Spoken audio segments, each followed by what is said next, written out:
Ulasan anjing yang putih yang putih.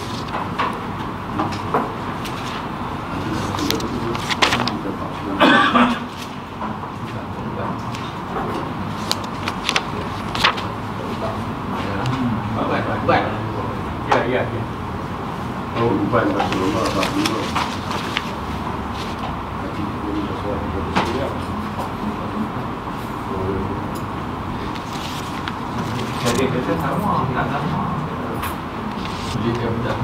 Bismillahirrahmanirrahim. Alhamdulillahirabbil alamin wassalatu wassalamu ala asyrafil anbiya'i wal mursalin wa ala alihi wa ashabihi ajma'in. Allahumma rabbi shrah li sadri wa yassir li amri wahlul 'uqdatam min lisani yafqahu qawli. Wala hawla wala quwwata illa billahil 'aliyyil 'azim. Allahumma la sahla illa ma ja'altahu sahla wa anta taj'alul huzna in syi'ta sahla. Rabbi yassir wa la tu'assir wa atmim bil khair. Amma ba'd. Bab yang kelima ya, uban Rasulullah sallallahu alaihi wasallam. Jadi kita ni, apa yang berlaku, apa yang wujud, apa yang ada kepada Rasulullah ni semua akan diteliti, dicari, dibedah siasat untuk kita tahu. Sampai kepada uban Rasulullah pun orang Islam itu kena tahu. Sebab apa nak kena tahu? Uban atas kepala kita, orang tak heran pun, kita pun tak heran. Kenapa uban atas kepala Rasulullah pun orang nak tahu? Sebab bila kita dapat mengenali sifat-sifat yang ada kepada Rasulullah, sama ada bentuk mata dia sebagaimana yang kita baca pada hadis-hadis yang lepas, bentuk dia punya rambut dia, muka dia macam mana, tubuh badan dia macam mana, uban macam mana, lebih kita dapat mengenali dengan lebih tepat. Lalu lahir adalah kecintaan kepada Nabi SAW. Itu yang ada pepatah Melayu sebut, tak kenal tak cinta. Sedangkan kenal Rasulullah ini adalah merupakan salah satu daripada ciri ataupun sifat yang orang beriman kepada Allah. Sebagaimana hadis-hadis yang lepas yang kita telah baca kan, salasun man kunna fihi wajada halawatal iman. Siapa-siapa yang ada 3 perkara dalam diri dia, maka dia telah memiliki kemanisan iman. Salah satu daripadanya apa dia? Ayakunallahu wa rasuluhu ahabba ilaihi mimma siwahuma. Bahawa dia meletakkan Allah dan Rasul lebih dia kasihi daripada segala-galanya. La yu'minu ahadukum hatta akuna ahabba ilaihi min walidihi wa waladihi wan nasi ajma'in. Tidak sempurna iman seseorang kamu sehingga dia meletakkan aku paling dia sayang daripada ayahnya, daripada anaknya dan seluruh manusia. Dan yang kedua, sebab apa berlakunya uban ataupun wujudnya uban di atas kepala kita? Tadi kita nak kena tahu kan, berapa banyak uban yang ada pada Rasulullah untuk lebih kita kenali dia. Yang keduanya, sebab apa berlakunya uban? Yang kerana apa?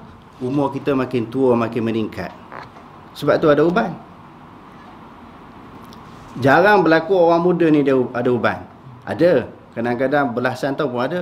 Awal 20-an dah ada, 30-an pun dah ada, tak sampai 50, 60 dah ada. Tapi itu jarang. Biasanya orang tua yang beruban. Menunjukkan bahawa uban ini berlaku wujud, tumbuh di atas kepala ni menunjukkan kita sudah tua. Sebab itu orang tua-tua kata apa? Uban dah bertabur, mata dah kabur, gigi dah gugur. Alamat? Yang tu tuan-tuan jawab sendiri. Kita ni dah nak mati dah tuan-tuan. Jangan tak sedar lagi. Allah Ta'ala bagi suatu peringatan. Kadang-kadang susah hati tengok cermin. Atas kepala dia dah putih, janggut dia putih, misai putih, dia mari susah hati. Kita nak susah hati apa? Itu peringatan yang Allah Ta'ala bagi, supaya kita lebih bersedia.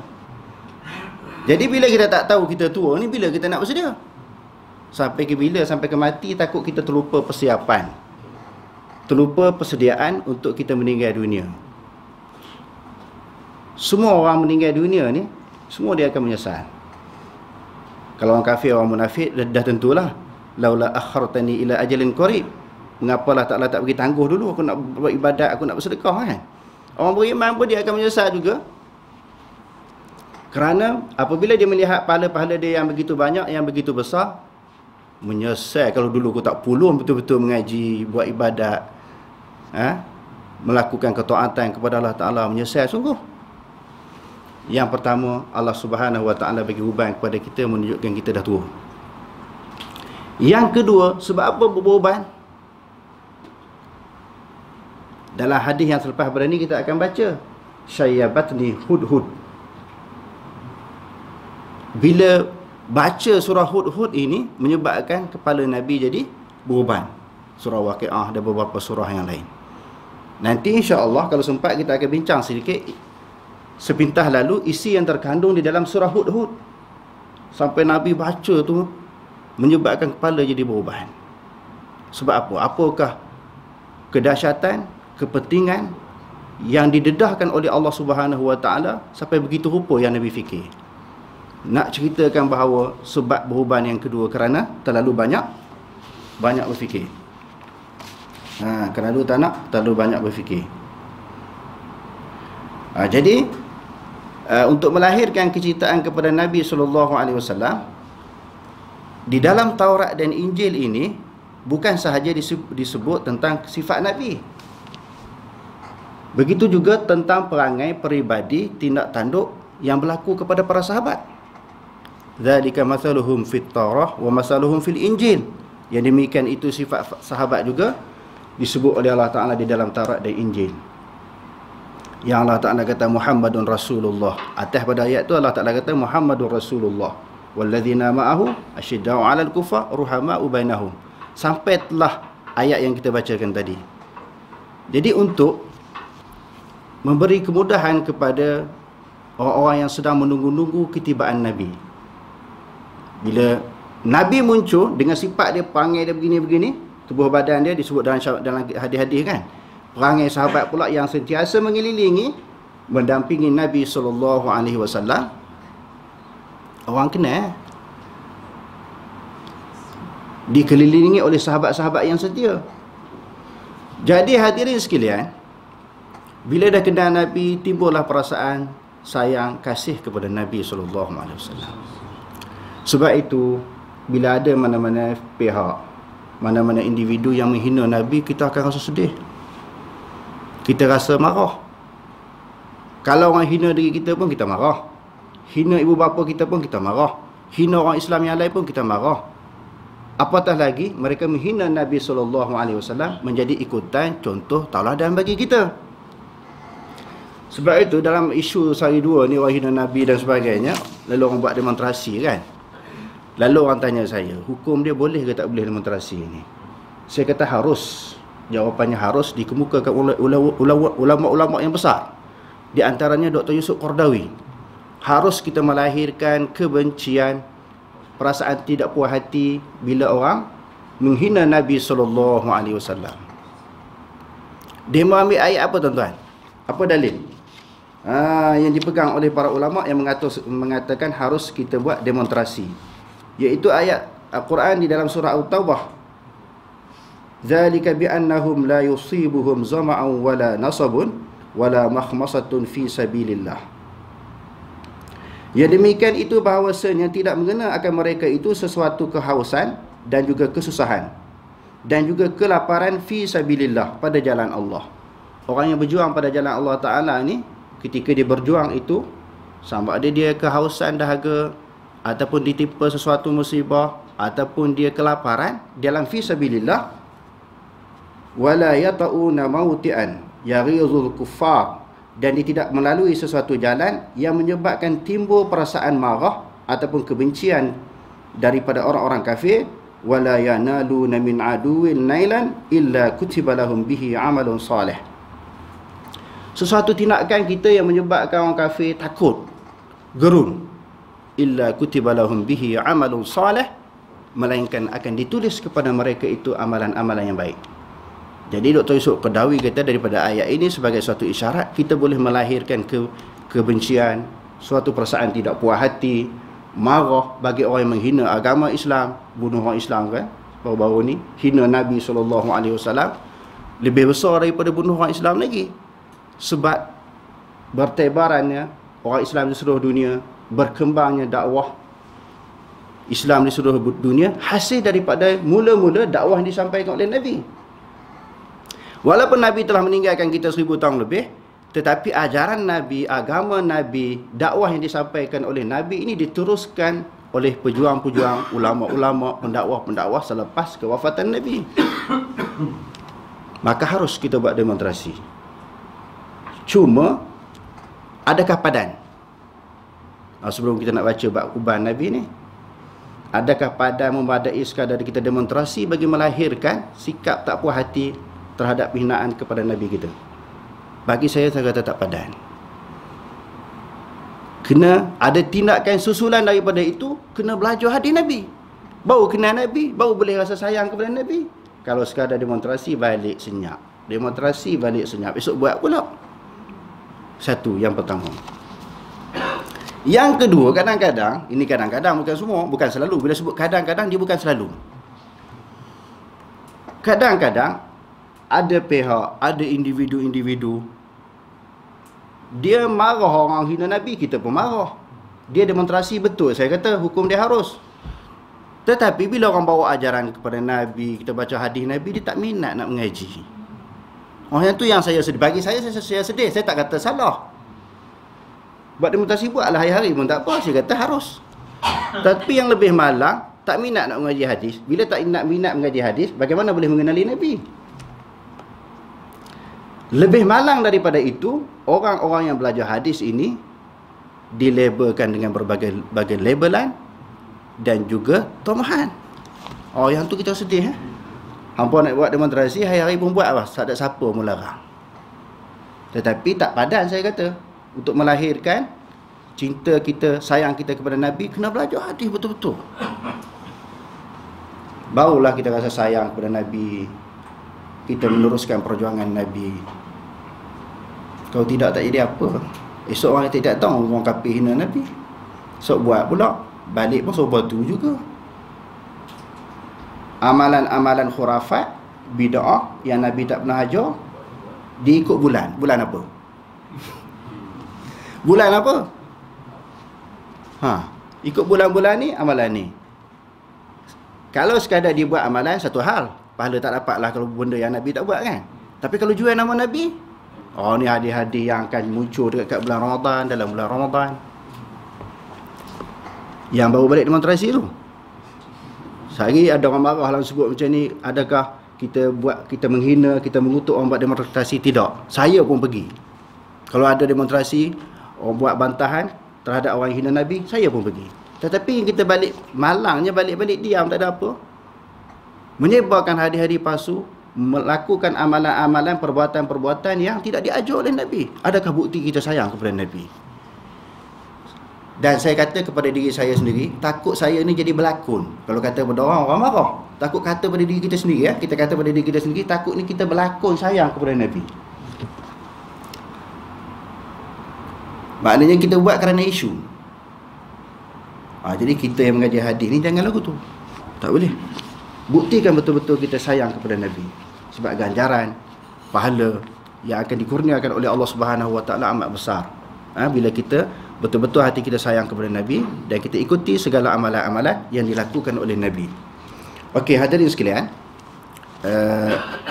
Bab yang keberapa tadi? Kelima.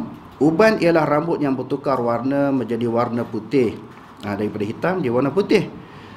Imam At-Tirmizi meletakkan bab ini di dalam buku Asy-Syama'il bagi menjawab persoalan, adakah rambut Rasulullah SAW mempunyai uban? Adakah bila kita mengatakan Rasulullah ada uban, adakah satu penghinaan?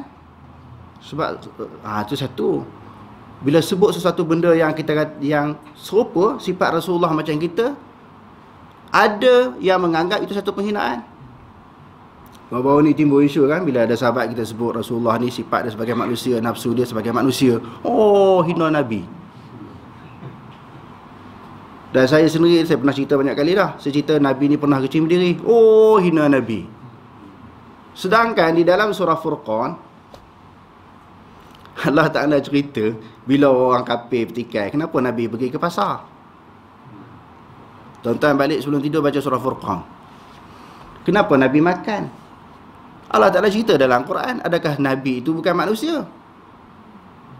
Dia lantik, diutus Nabi daripada kalangan manusia dan dia bersifat sebagai sifat manusia lah. Bukan satu keaiban bila kata Nabi ada uban. Nabi pernah kecil berdiri dengan sebab-sebab yang tertentu. Nabi ada nafsu sebagaimana manusia yang lain. Itu bukan satu penghinaan. Normal lah sebagai sifat seorang manusia. Sebab itu hikmahnya Allah Subhanahu Wa Taala tidak melantik Nabi ini daripada kalangan malaikat. Tidak sudah tuan-tuan. Malaikat ada tidur tak? Ada makan minum? Ada rehat tak? Tak ada. Sebab itu kalau tuan-tuan tidur dalam majlis saya tak marah. Tuan-tuan makan malaikat. Sifat manusia mesti tidur. Cuma malam ni jangan tidur. Jangan tidur. Sekejap je kan. Lepas tu masuk isyak dah habis kan. Jadi rugilah kalau dah mari jauh-jauh. Saya pun jauh, tuan-tuan berjauh, mari tidur pula. Tak ambil manfaat. Dia kata bagaimana pula dengan janggut dan jambang baginda? Jika rambut, janggut dan jambang baginda ditumbuhi uban, lebatkah uban itu? Adakah keseluruh rambut baginda ditumbuhi uban? Ataupun sebahagian sahaja? Adakah penuh kepala itu penuh dengan uban? Janggut Rasulullah ni putih dengan uban? Jambang Rasulullah ni putih dengan uban? Adakah semua? Itu yang kita nak tahu tu. Apa yang kita dapati daripada hadis-hadis yang sahih menunjukkan Rasulullah SAW tidak memiliki banyak uban sepanjang hidup baginda. Bahkan ia sangat sedikit dan berada di beberapa tempat sahaja. Seperti mana yang diterangkan di dalam hadis Anas bin Malik. Rasulullah SAW tidak pernah mencelup uban baginda. Uban Rasulullah kelihatan berada di bawah bibir, di antara mata dan telinga, serta sebahagian kepala yang kurang tumbuh rambut. Di antaranya sini, ni panggil pelipis ni. Sini ada sikit kan. Janggut ada sikit, kepala ada sikit. Bukan banyak sangat macam tuan-tuan ni. Sikit je. Sikit je. Dia kata hadis Muslim, hadis nombor 2341. Rangkaian sanad At-Tirmizi daripada Muhammad bin Bashar, daripada Abu Daud, daripada Hamman, daripada Qatadah berkata, Qultu li Anas bin Malikin hal khadaba Rasulullah sallallahu alaihi wasallam. Qala lam yablugh dhalik, innama kana shayban fi sudrahi, lakin Abu Bakrin khadaba bil hinna'i wal katami. Aku bertanya Anas bin Malik, pernahkah Rasulullah sallallahu alaihi wasallam mewarnakan rambutnya? Mewarnakan maknanya memakai inai, memakai pewarna kepada rambut. Dia menjawab, belum sampai cerita tentangnya. Bahkan Rasulullah SAW memiliki uban di antara mata dan telinga. Akan tetapi Abu Bakar memakai inai merah dan katam inai hitam. Maknanya mewarnakan rambut kita daripada putih kepada warna hitam dan juga warna merah. Nanti selepas ni ada tajuk lain, saya tak nak bahas sangat. Boleh tak warna hitam, warna perang, tang warna tu dia ada satu bab lagi. Cuma nak ceritanya, pakai inai ini hukum dia harus. Hukum dia harus. Kadang-kadang orang kata, tak sedar ke diri, dah rambut hitam kenapa? Dah rambut putih, kenapa nak hitamkan? Kenapa tak nak tukar dia punya warna? Kadang-kadang orang kata macam tu. Sebagai sebitan lalu, sebelum kita masuk pada tajuk boleh tak boleh kita mewarnakan rambut ini, sebenarnya zaman dulu nak bagi di antara hikmahnya, walaupun orang tua, perasaan dia tak rasa begitu tua. Lebih-lebih lagi bila berhadapan di dalam peperangan. Aku ni dah tua ni, tak payah pergilah, koma je pergi. Dia tak akan rasa perasaan tu. Diri sendiri pun rasa semangat. Tengok rambut kat cermin tu hitam lagi rupanya. Tak tua lagi. Maknanya aku nak kena perang lagi ni, nak kena berjuang lagi ni. Itu yang pertama, semangat di dalam perjuangan. Yang kedua, hadirin sekalian, orang kafir tengok, muda lagi dia ni. Takut juga nak lawan ni. Bila muda dia mempunyai semangat yang kuat, tenaga yang kuat. Tapi kalau tua semua kan, rambut semua putih semua, jadi orang kafir tak heran. Itu di antara hikmahnya. Lalu dia kata di sini apa dia? Khata' betul apa dia? Ialah mewarnakan rambut yang beruban dengan inai, sudrai, iaitu rambut halus yang tumbuh di bahagian pelipis yang terletak di antara mata dan telinga yang saya sebutkan tadi. Al-katam ialah sejenis daun yang boleh mewarna rambut hitam pekat kepada merah. Bil-hinna adalah inai yang berwarna merah. Hadis yang seterusnya, rangkaian sanad At-Tirmizi daripada Ishaq bin Mansur dan Yahya bin Musa daripada Abdul Razak daripada Ma'mar daripada Sabit daripada Anas berkata, ma'adattu fi ra'si Rasulillah sallallahu alaihi wasallam wa lihyatihi illa 14 sya'ratan bayda. Aku tidak dapat mengira uban yang ada pada rambut dan janggut Rasulullah melainkan 14 helai sahaja. Hak ni kita nak cerita tadi, bukan seluruh kepala. Ada 14 helai. Maknanya tak banyak. Rangkaian sanad At-Tirmizi daripada Muhammad bin Al-Musanna daripada Abu Daud daripada Syu'bah daripada Simak bin Harb berkata, aku mendengar Jabir bin Samurah berkata ketika ditanya tentang uban Rasulullah sallallahu alaihi wasallam, kana idza dahana ra'sahu lam yura minhu syaibun wa idza lam yudhin ru'ya minhu. Apabila Rasulullah sallallahu alaihi wasallam memakai minyak pada rambutnya, pasti tidak akan kelihatan uban pada rambut baginda. Tetapi apabila baginda tidak memakai minyak, maka akan melihatlah sedikit uban. Di antaranya bila pakai minyak rambut ni, dia tak apa nampak sangat. Dia dilindungi oleh minyak. Jadi walaupun sahabat kata pernah ada uban di atas kepala Rasulullah lebih kurang dalam 14 helai, tetapi bila pakai minyak rambut ni dia hilang, tenggelam dengan minyak tersebut. Selain daripada hilangnya nampak terlalu terang warna putih di atas kepala ni, di antara kita pakai minyak rambut untuk apa? Untuk kemaskan rambut supaya tak berserabut je kan.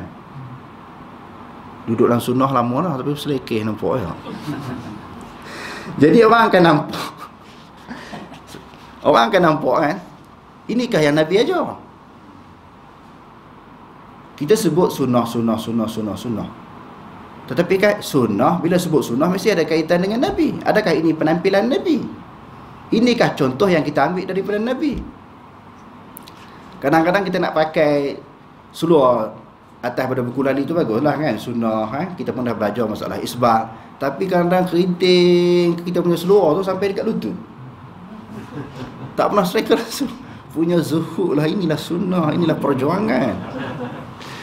Jadi orang-orang yang tak kenal sunnah ataupun yang jauh lah daripada sunnah ni, dia akan nampak. Sebab dia ni banyak duk bercakap tentang sunnah. Kita lah maknanya kan. Tapi adakah itu kan melambangkan kepribadian Nabi, tindakan, pakaian yang ditampilkan oleh Nabi? Sedangkan di dalam hadis yang lain, innallaha jamilun yuhibbul jamal. Sesungguhnya Allah Ta'ala itu indah, cantik. Allah Ta'ala suka kepada kecantikan. Begitu juga ada kumpulan dakwah dalam dunia. Tuan-tuan tak usah cari siapa-siapa dalam dunia. Kadang-kadang banyak bercakap tentang sunnah. Kita sendiri pun, ini sebagai muhasabah, bukan kata orang. Maknanya kita buat benda tu kena atas kepala kita lah. Banyak bercakap tentang sunnah, tapi kadang-kadang di sudut penampilan orang tak nampak sunnah. Sunnah ni seolah Nabi ni selekeh. Bila sebut sunnah, Nabi lah kan. Nabi ni selekeh macam kita lah. Sebenarnya yang selekeh itu kita, bukan Nabi. Yang menyebabkan orang tak payah ikut sunnah lah. Orang dah mula silap faham terhadap sunnah sebab dengan tindakan kita, cara kita. Jadi dengan insya-Allah, dengan sedikit sebanyak kita mempelajari syama'il ni, bagaimana sifat-sifat Nabi, penampilan Nabi, pakaian Nabi, rambut Nabi dan sebagainya.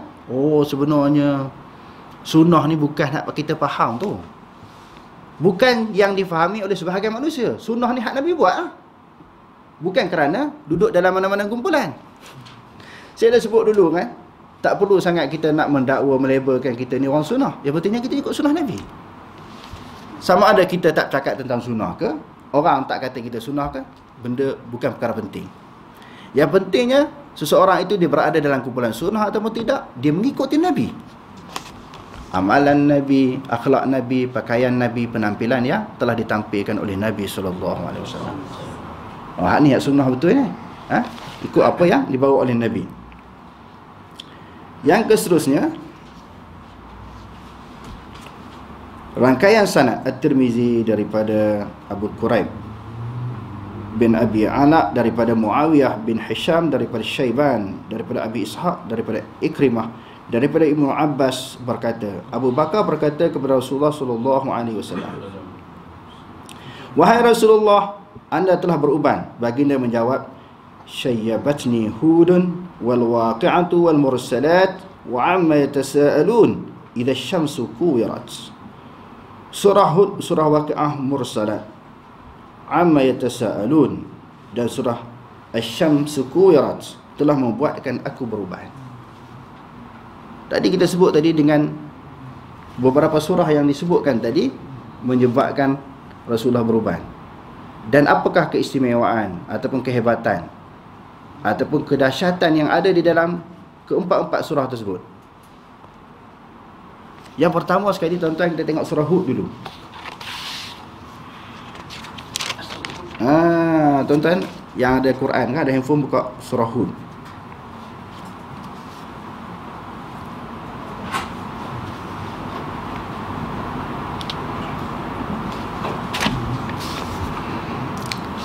Di antara perkara yang penting yang ada di dalam surah Hud ini,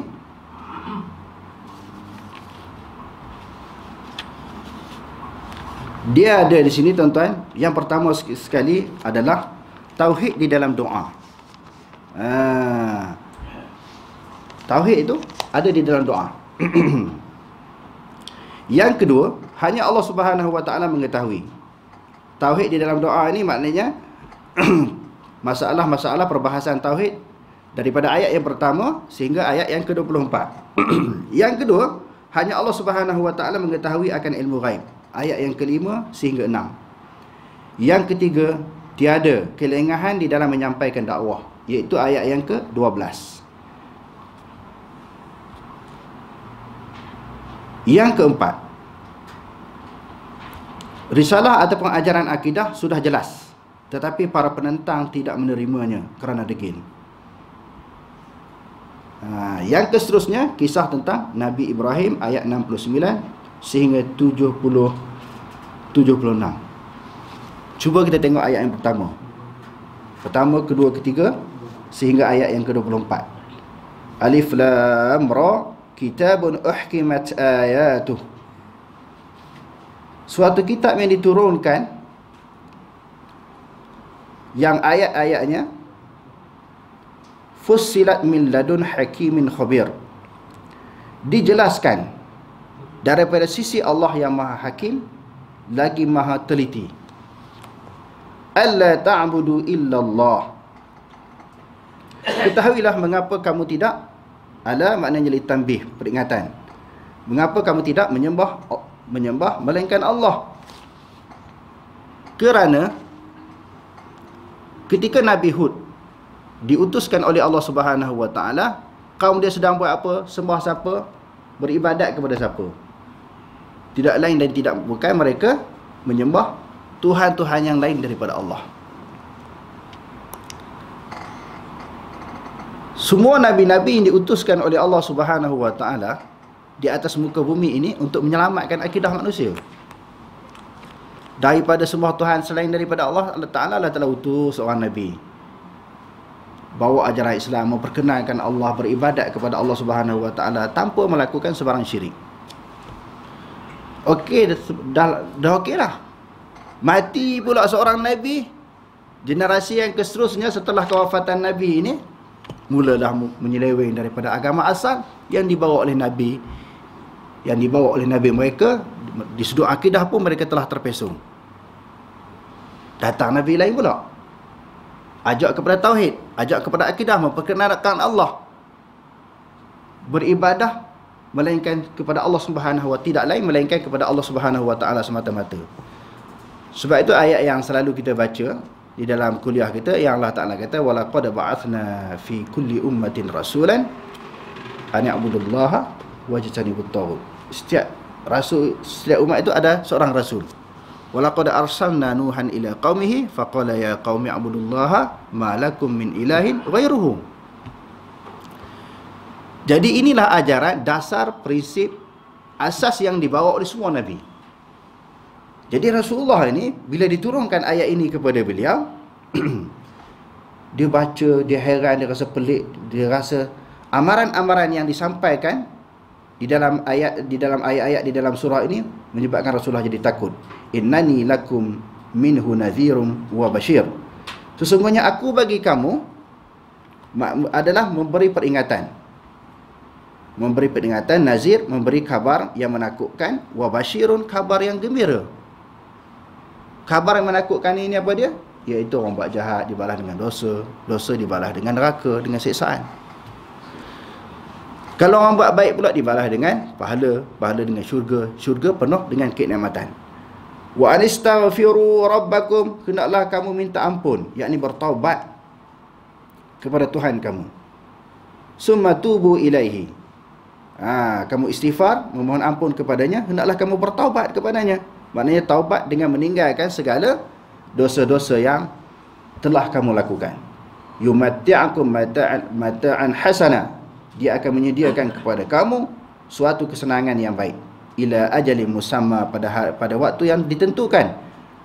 Maknanya waktu bila yang Allah Ta'ala nak tentukan balas-balas ini? Buat baik balas baik, buat jahat balas jahat. Iaitu di akhirat lah. Lalu dalam ayat ini disebut lagi, wa yu'ti kulladzi fadlin fadlahu. Dan dia akan memberikan, akan setiap orang yang melakukan kebaikan itu akan kebaikan. Maknanya orang buat baik dibalas dengan pahala dan syurga. Nabi duk baca ayat ni. Jadi Nabi SAW, ayat-ayat Quran yang diturunkan kepada beliau, dia faham betul-betul. Memanglah, sebab ayat Quran ni untuk difahami. Dia faham sungguh ayat Quran ni. Jadi kalau kita tengok satu persatu surah Hud ni, memang dapat menggerunkan. Bukan saja Nabi, kita pun jadi gerun. Fa'in tawallau, sekiranya mereka berpaling. Mula-mula dia cerita, Nabi ini membawa kabar gembira dan juga menakutkan. Siksaan, menceritakan tentang maklumat akan diseksa kalau orang derhaka kepada Allah, dan akan diberi nikmat kepada orang yang taat kepada Allah. Lalu disebut wa'in tawallau, sekiranya kamu berpaling, tak nak ikut ajaran yang aku bawa, Islam yang aku bawa ini, akidah yang aku tunjukkan ini, kamu tak nak ikut. Fa inni akhafu alaikum azab yaumin kabir, sesungguhnya aku takut menimpa kepada kamu azab yang sangat besar. Tu sampai beruban kepala. Bila disebut azab yang besar, dalam Al-Quran kita bacalah ayat Quran daripada surah Baqarah sampai qul a'udzu birabbin nas. Kalau cerita tentang azab yang akan datang daripada Allah Ta'ala di hari kiamat nanti, tak ada benda yang kecil. Azabun kabir, azabun syadid. Inna azab rabbika la syadid, azabun alimun, azabun azimun, azabun muhinun. Besar, pedih, hina, dahsyat. Pendek kata, kesimpulannya mana ada azab ringan-ringan? Mana ada azab ringan-ringan di akhirat nanti? Sebesar-besar azab yang dialami oleh manusia atas dunia, mungkin kena apa? Kena pukul, kena seksa, kena keluar badan dia ke, kena kerat tangan kaki ke atas dunia kan? Sebagaimana yang dilakukan oleh Firaun kepada golongan yang beriman kepada Nabi Musa. Dia kata aku nak kerat tangan kaki. Wah, sedahsyat hebat . Azab dalam kubur lebih besar, lebih hebat, lebih dahsyat. Kubur ni sakit sangat, tak terperinya siksaan. Di akhirat teruk lagi. Tak berubah macam mana kepala. Kita pun memikir juga berubah juga penuh atas kepala, tapi fikir hal lain. Hal dunia menyebabkan susah hati berubah. Nabi fikir akhirat. Tengok beberapa ayat tu saja membangkitkan kegerunan, ketakutan kepada Nabi. Oleh kerana itu, ilallahi marji'ukum, kepada Allah Subhanahu wa taala kamu akan dikembalikan. Wa huwa ala kulli syai'in qadir, dan dialah Allah di atas sesuatu itu maha berkuasa. Okey, itu berkaitan dengan apa? Yang pertama, tauhid, tentang akidah. Yang kedua, Allah Subhanahu wa taala sahaja yang mengetahui akan ilmu ghaib, iaitu ayat yang kelima dan yang keenam. Ala innahum yasnuna sudurahum liyastakhfu minhu. Ingatlah, sesungguhnya mereka Mereka memalingkan dada-dada mereka untuk mereka menyembunyikan diri daripadanya. Ala hina yastaghshuna thiyabahum, ketika mereka menyelimutkan pakaian-pakaian mereka, menyemutkan diri mereka dengan pakaian-pakaian mereka. Ya'lamu ma yusirruna wa ma yu'linun. Allah Subhanahu wa taala mengetahui apa yang mereka sembunyikan, apa yang mereka terangkan ataupun iklankan. Mereka nak menyorok diri, nak sembunyi diri daripada Nabi. Maksudnya apa? Nak lari daripada bertemu dengan Nabi untuk mendengar dakwah yang disampaikan oleh Nabi SAW. Lari tuan-tuan. Tengok Nabi lari. Tengok Nabi lari bukan nak dengar. Sepatutnya pergi cari. Ni tengok Nabi lari. Nabi bawa petunjuk, bawa cahaya. Cahaya kebenaran. Pergi lari. Walaupun mereka lari daripada Nabi, tetapi Allah Subhanahu wa taala tahu. Nyoroklah di mana pun. Nak menyembunyikan diri. Nabi SAW tak tahu, tapi Allah Ta'ala tahu. Innahu alimun bizatis sudur. Sesungguhnya Allah Ta'ala itu maha mengetahui dengan apa yang terlintas di dalam hati mereka. Ayat yang ke-6, Allah Subhanahu wa taala menyebut wa ma min dabbatin fil ardi illa 'ala Allahi rizquha. Tidaklah seekor binatang yang berada, yang melata di atas muka bumi Allah Subhanahu wa taala ini, melainkan Allah Subhanahu wa taala lah yang menentukan rezekinya. Bab rezeki kita jangan susah hati tuan-tuan. Sebelum kita lahir tu rezeki dah tetap dah. Kan dalam hadis 40 yang selalu kita baca tu kan. Cuma kita sebagai manusia, kita tak tahu apa yang tercatat di azali, kita tak tahu. Kerja kita sebagai manusia bertindak sebagai seorang hamba. Buat kerja mengikut kemampuan kita. Adapun di sudut hakikat, ketetapan, takdir, serah kepada Allah Ta'ala. Jangan kita cari kerja Allah. Macam orang kata rezeki secupak tak mari segantang. Ada istilah-istilah kita macam tu. Rezeki secupak tak mari segantang. Maknanya kalau dah tetap secupak, confirm, taubat lahum, orang kata tak akan mari segantang. Dah tetap lagu tu. Satu sudut memang betul. Tetapi ilmu dan maklumat yang ada di sisi Allah Ta'ala, rezeki kita ni secupak ke, segantang ke, kita tahu ke? Memang hakikatnya begitu. Yang ada di sisi Allah. Yang pertama kita kena faham, kita tahu ke nasib kita, rezeki kita banyak mana? Tak tahu. Bila hadis-hadis yang berkaitan dengan qada dan qadar ini disampaikan oleh Nabi SAW, nasib manusia, syurga neraka semua dah tetap. Rezeki dia banyak mana semua dah tetap. Bila dia mati di mana, semua dah tetap. Jadi sahabat kata, afala nattakilu ya Rasulullah. Kalau begitu serahlah bulat-bulat kepada Allah Ta'ala. Tak payahlah kita nak bersusah payah berusaha. Kalau dah nasib kita dah neraka, na'udzubillahi min zalik, amalan kita sia-sia. Sembahyang siang malam pagi petang, datang mengaji sesengguk-sengguk. Tersengguk ni ada dua makna, kerana mengantuk ataupun kerana faham. Mengaji juga, buat apa sia-sia kita mengaji? Sebab nasib kita neraka.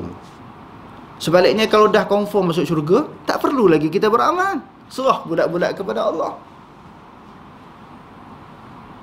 Sehingga Sayyidina Umar ni bila orang nak cerita kepada dia, ataupun ada di kalangan sahabat cuba nak sebarkan hadis-hadis berkaitan dengan qada-qadar ni, dia marah. Terus nak sebar, takut orang jadi pening lagi. Takut orang jadi pening. Lalu Rasulullah kata, kullu muyassarin lima khuliqa lahu. Maknanya sesuatu itu dipermudahkan berdasarkan apa yang dijadikan. Maksudnya, walaupun seseorang itu, hadirin sekalian, nasib dia, ketentuan dia, Allah Ta'ala kata neraka. Tapi yang tu siapa pun tak tahu. Individu itu sendiri pun tak tahu. Allah Ta'ala tahu. Tetapi dia ni dia berusaha lah, berdoa kepada Allah Ta'ala, wa qina azabannar, wa qina azabannar, wa qina azabannar. Doa jauh daripada neraka, jauh daripada neraka, jauh daripada neraka. Lepas tu pula beramal pula dengan amalan ahli syurga. Minta jauh daripada neraka, beramal dengan amalan ahli syurga. Allah Ta'ala makbul lah. La yuraddul qada'u illa bid-du'a. Ketetapan itu tidak boleh diubah melainkan kita doa kepada Allah. Kita sebagai seorang hamba ni tak payah kita nak cari, kita nak ambil tugas, kita nak ambil alih kerja Allah Ta'ala. Oh, menentukan syurga neraka, kita duk fikir yang tu. Yang kita buat ya tuan-tuan. Sebagai seorang hamba ni, koli lah, koli kita ni, koli Allah Ta'ala. Buat je. Tuan kita nak bagi upah banyak mana, serah pada dia. InsyaAllah dengan keikhlasan bersungguh-sungguh kita buat ni kerana Allah, ada ganjarannya sebagaimana yang dijanjikan oleh Allah. Allah Ta'ala pula, innallaha la yukhliful mi'ad. Allah Ta'ala tidak mungkir janji sekali-kali. Okey, kembali kepada surah yang kita bincangkan tadi tuan-tuan. Tadi dia kata manusia, yang kedua tidak mengetahui perkara yang gaib melainkan Allah. Yang ketiganya, tidak boleh berlengah di dalam menyampaikan wahyu ataupun agama Allah. Ini terkandung di dalam ayat yang ke-12. Ayat yang ke berapa? Ayat yang ke-12. Surah Hud, Surah Hud. فَلَعَلَّكَ تَارِكُمْ بَعْدَمَا يُوحَى إِلَيْكَ وَضَائِكُمْ بِهِ صَدْرُكَ أَنْ يَقُولُوا لَوْلَا أُنْزِلَ عَلَيْهِ كَنْزٌ أَوْ جَاءَ مَعَهُ مَلَكٌ إِنَّمَا أَنْتَ نَذِيرٌ وَاللَّهُ عَلَى كُلِّ شَيْءٍ وَكِيلٌ. Maka boleh jadi kamu Muhammad hendak meninggalkan sebahagian daripada apa yang diwahyukan. Nabi ni dia mari sedih lah. Sedih ni perasaan, sedih, nak marah, semangat, dia perasaan yang lahir daripada hati. Adakah suatu perkara yang cacat, mengaibkan, melemahkan Nabi? Dia ada perasaan sedih. Kadang-kadang dia nak marah, sifat manusia. Bila orang dah hentam dia, kutuk dia, caci dia, hina dia, tidak menyahut dakwah, seruan dakwah yang dia sampaikan, sudah tentu mari sedih. Macam Haji Amir kan, dia susun program, seorang pun tak mari. Sedih tak dia? Dia iklan dalam Facebook, dalam WhatsApp lagi, suruh mari mengaji, seorang pun tak ada, mari-mari dia seorang. Confirm sedih oh. Menangis pun boleh jadi oh. Orang tak sambut dakwah kita tu. Kalau Nabi sedih, adakah satu kehinaan? Sebagai seorang manusia, tak hina. Nabi sedih. Allah Ta'ala kata, walaupun sedih, jangan membiarkan, meninggalkan wahyu yang disampaikan. Meninggalkan sebahagian daripada apa yang telah diwahyukan kepadamu, dan dadamu sempit kerananya. Dan kerana mereka akan mengatakan, mengapa tidak diturunkan kepadanya harta kekayaan, ataupun datang bersamanya malaikat. Sesungguhnya kamu hanyalah pemberi peringatan, dan Allah pemelihara segala sesuatu. Allah Ta'ala pujuk Nabi SAW. Kerja terima ni, dapat ke tak dapat hidayah ini bukan kerja kamu. Kamu sampaikan. Baligh ma unzila ilaik wa illam taf'al fama ballaghta risalata. Kerja kamu sampaikan. Kalau kamu tak buat, Allah Ta'ala kata, kalau kamu tak buat, maknanya kamu meninggalkan risalah yang wajib kamu sampaikan. Kerja Nabi sampai. Kan peristiwa yang masyhur bila Nabi pergi ke rumah Abu Talib, penghujung usia Abu Talib, hampir-hampir dia nak meninggal dunia kan, Nabi pujuk suruh masuk Islam, pujuk suruh masuk Islam. Sebenarnya kalau kita baca di dalam hadis yang diriwayatkan oleh Imam Muslim, Abu Talib nak mengucap sebenarnya. Pemimpin-pemimpin besar Quraisy yang berada di sekeliling dia tu tahan. Ya Abu Talibin ataghrabu an millati Abdul Muttalib. Adakah kamu nak tinggalkan agama yang dibawa oleh nenek moyang kita? Nabi sabar aja lagi. Ulang lagi supaya mengucap dua kalimah syahadah.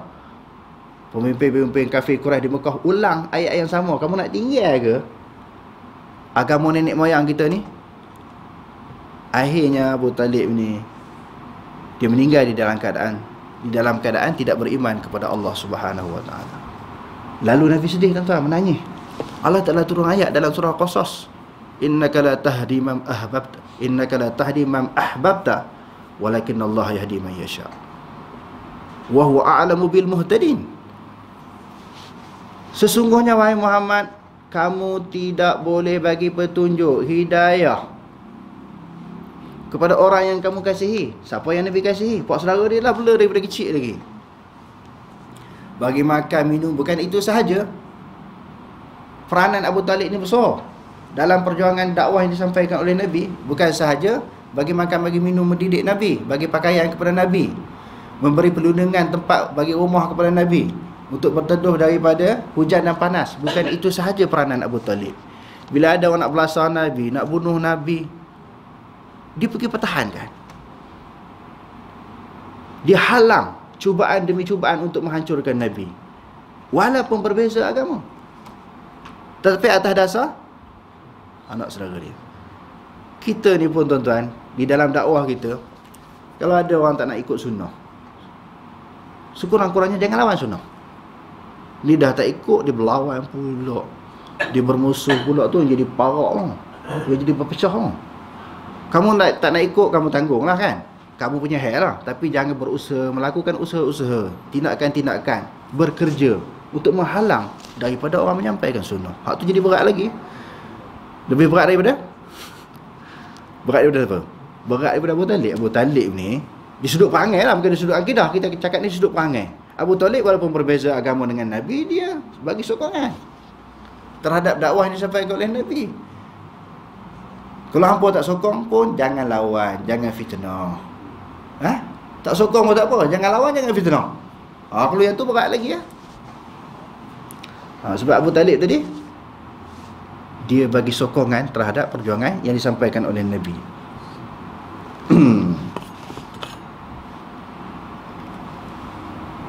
Okey, yang keempat, risalah ataupun ajaran akidah yang disampaikan oleh Nabi ini dah jelas, tetapi masih daripada kalangan orang kafir ini berdegil untuk mengikutinya. Tuan-tuan tengok ayat 17 pula tuan-tuan. Ayat 17 surah Hud juga. Faman kana ala bayyinatin tadi. Faman kana ala, surah Hud ayat 17. Faman kana ala bayyinatin min rabbih yatluhu syahidun minhu wa min qablihi kitabu Musa imaman wa rahmah ulaika yu'minuna bih wa ma yakfur bihi minal ahzab fannaru maw'iduh fala taku fi miryatin min innahu alhaqqu min rabbik walakinna aktharan nasi la yu'minun. Maka apakah orang-orang kafir itu sama dengan orang-orang yang sudah mempunyai bukti yang nyata Al-Quran? Sama ke orang kafir dengan Nabi? Nabi ada bukti, ada dalil daripada Al-Quran, daripada Tuhannya, dan diikuti oleh saksi daripadanya. Saksi di sini adalah malaikat. Daripadanya, serta sebelumnya sudah ada kitab Taurat yang diturunkan kepada Nabi Musa, yang menjadi pedoman dan rahmat. Mereka beriman kepadanya. Maknanya di zaman Nabi Musa, manusia beriman kepada Taurat. Dan di zaman Nabi Muhammad, mereka beriman kepada Al-Quran. Siapa yang mengingkari Al-Quran antara kelompok-kelompok orang-orang Quraisy, maka nerakalah tempat yang diancam baginya. Oleh itu, janganlah kamu ragu-ragu terhadap Al-Quran. Sesungguhnya Al-Quran itu benar-benar daripada Tuhanmu, tetapi kebanyakan manusia tidak beriman. Maknanya, pengajaran yang keempat yang dapat diambil daripada surah Hud tadi, bab akidah ni dah jelas tuan-tuan. Bukan suatu perkara yang perlu kita muskilkan. Akidah jelas. Saya selalu ulang perkataan.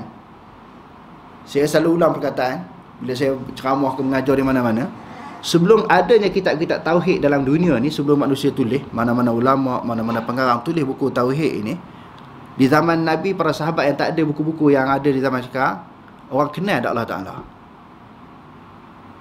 Sebab orang duk kelahi masalah salah khalaf ni kan, orang kenal tak Allah Ta'ala masa tu. Kitab tauhid tak ada.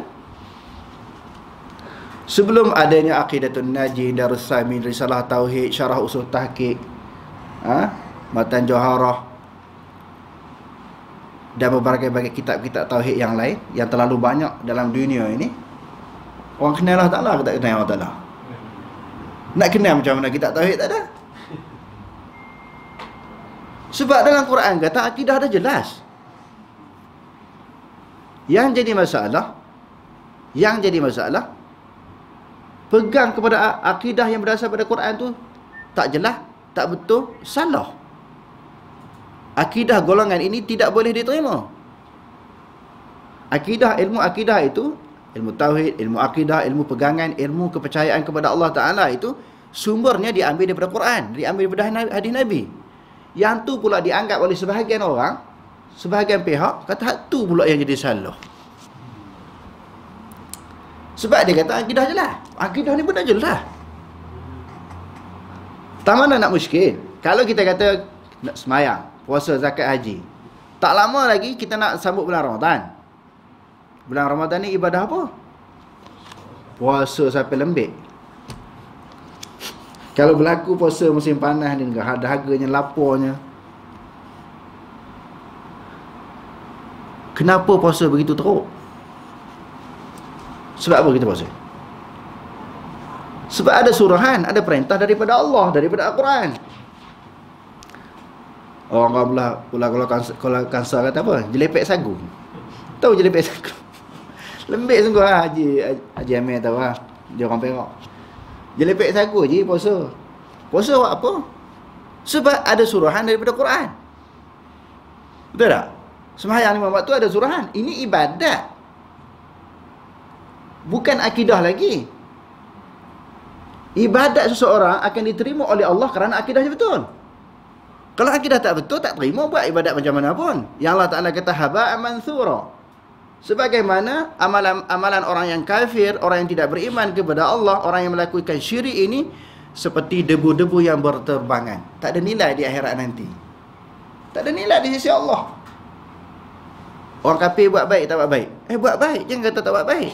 Tak adakah kebajikan yang dilakukan oleh orang kafir? Buat. Kalau kita baca Quran, Allah Ta'ala kata orang kafir pun buat baik, buat kebajikan. Aja'altum siqayatal hajj wa imaratal masjidil haram. Adakah kamu memberi minum orang-orang menunaikan haji, memberi minum orang menunaikan haji di Mekah dan mengimarahkan Masjidil Haram itu, kaman amana billahi wal yaumil akhir, seperti orang yang beriman kepada Allah dan hari akhirat. Banyak ayat Quran tuan-tuan, kalau kita baca, orang kafir pun buat baik. Tetapi kebaikan yang dilakukan oleh mereka, usaha-usaha yang dilakukan oleh mereka yang berbentuk kebajikan ini, sedikit pahala pun tak dapat. Haba'an mansura. Kerana akidah tak betul.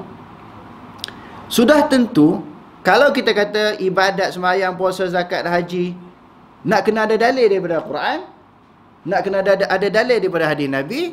Kalau buat akidah macam mana? Tak perlu dalil daripada Quran, hadis ke? Padan tengok kitab-kitab yang manusia tulis.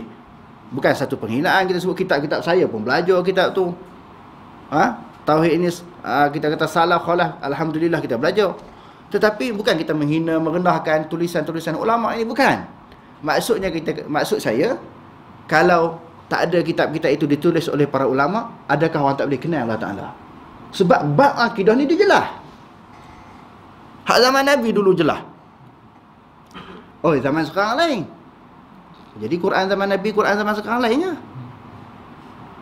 Kalau di zaman Nabi SAW, di zaman para sahabat radhiyallahu anhum, rojokkan mereka Quran dan hadis, nak kenal Allah Ta'ala ni, Allah Ta'ala yang menjadikan alam, Allah Ta'ala yang kita beribadat kepadanya melalui Quran dan hadis. Adakah zaman sekarang ni lain pula Tuhan zaman dulu, Tuhan zaman sekarang?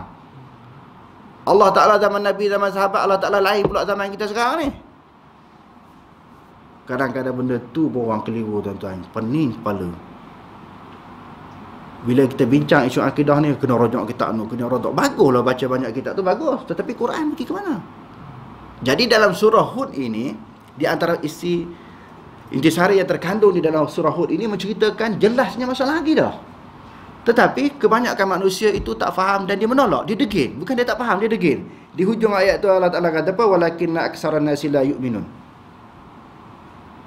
Kebanyakan manusia tak nak beriman, walaupun dia jelas, dia kenal dah Allah Ta'ala. Maknanya benda terang dalam Quran hadis ni. Yang terakhir, ni panjang, tentang kisah apa dia? Terakhir di dalam surah Hud yang menyebabkan Nabi naik beruban kepada ni, cerita tentang Nabi Ibrahim alaihissalam. Kita bagi seminit dua lagi ayat 69 sehingga ayat 76.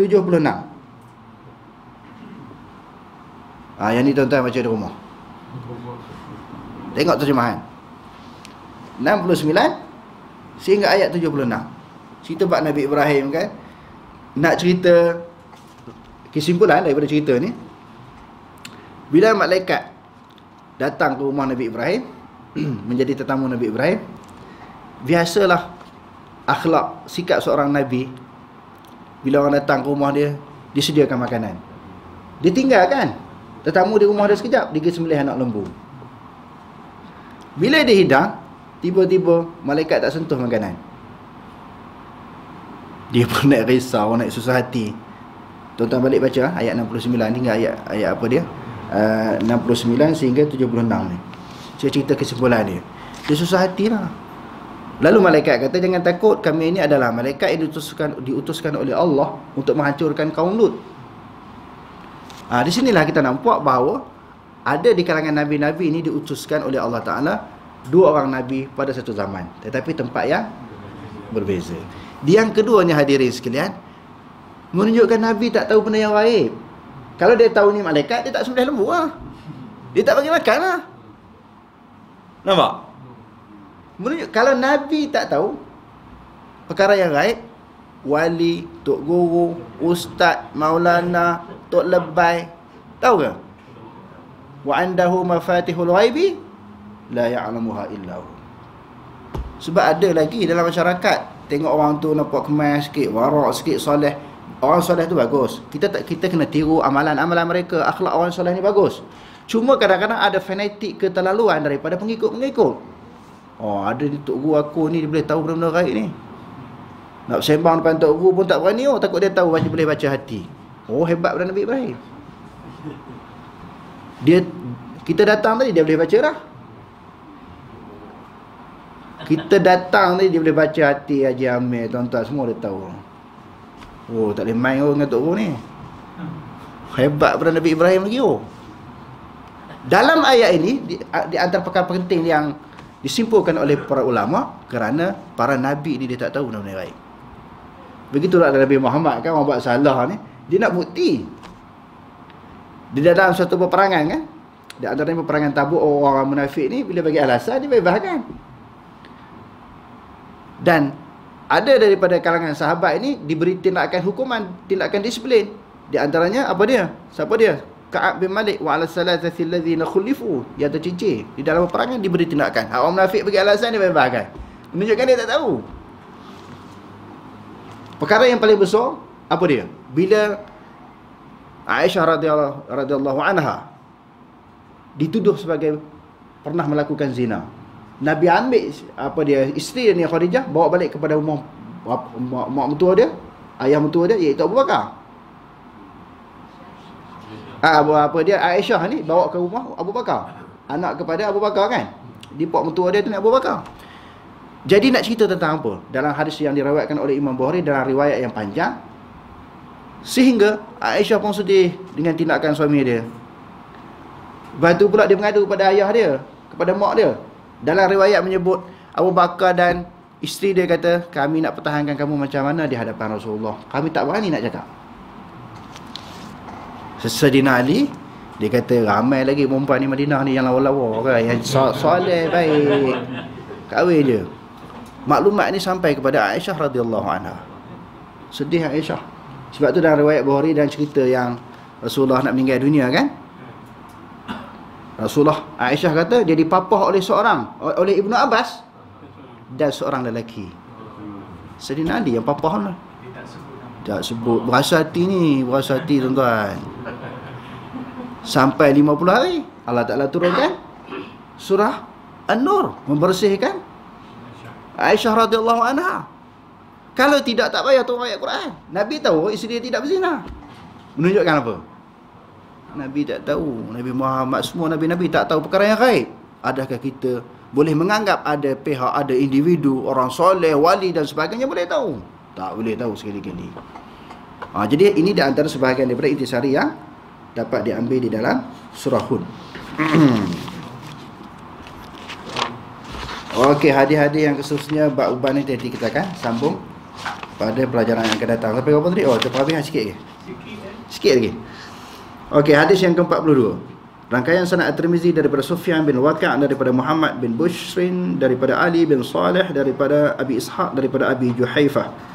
Berkata mereka, wahai Rasulullah sallallahu alaihi wasallam, kami melihat bahawa anda telah tumbuh uban. Baginda menjawab, qad syayyabatni Hudun wa akhwatuha. Surah Hud dan saudara-saudaranya telah membuatkan aku beruban. Rangkaian sanad At-Tirmizi daripada Abi Hujrin daripada Shu'aib daripada Safwan daripada Abu Malik bin Umair daripada Iyad bin Laqid al-Ijli daripada Abi Rimsah At-Taimi Ar-Rab berkata, Ataitu Nabi sallallahu alaihi wasallam wa ma'aya benuli qala fara'aituhu faqultu lamma ra'aituhu hadha nabiyullah sallallahu alaihi wasallam hadha nabiyullah sallallahu alaihi wasallam wa alaihi thawban akhdaran wa lahu sya'run qad alahu syaibu wa syaibuhu ahmar. Rasulullah, aku pergi bertemu Rasulullah sallallahu alaihi wasallam. Anakku, kemudiannya aku melihat bersama anakku. Kemudiannya aku melihat baginda. Aku menceritakan perihal Rasulullah sallallahu alaihi wasallam kepada anakku. Ini adalah Nabi sallallahu alaihi wasallam, selawat dan salam padanya. Dia memakai 2 helai pakaian berwarna hijau. Dia mempunyai rambut yang nampak beruban dan uban beliau berwarna kemerahan. Rangkaian sanad At-Tirmizi daripada Ahmad bin Mani' daripada Suraij bin Nu'man daripada Hamad bin Salamah daripada Simak bin Harb berkata, qila li Jabir bin Samurah akana fi ra'si Rasulillah sallallahu alaihi wasallam syaibun? Qala lam yakun fi ra'si Rasulillah sallallahu alaihi wasallam syaibun illa sya'aratun fi mafriqi ra'sihi idza dahana wa arahunna ad-duhru wa arahunna ad-duhnu. Seorang telah bertanya, Jabir bin Samurah, adakah terdapat uban pada rambut Rasulullah sallallahu alaihi wasallam? Dia menjawab, di kepala Rasulullah sallallahu alaihi wasallam tidak ada uban melainkan beberapa helai yang terdapat pada belahan rambutnya. Apabila baginda memakai minyak, maka yang terlihat hanyalah minyak. Wallahu a'lam. Aqulu qawli hadza wa astaghfirullah al-azim li wa lakum. Assalamu alaikum warahmatullahi taala wabarakatuh.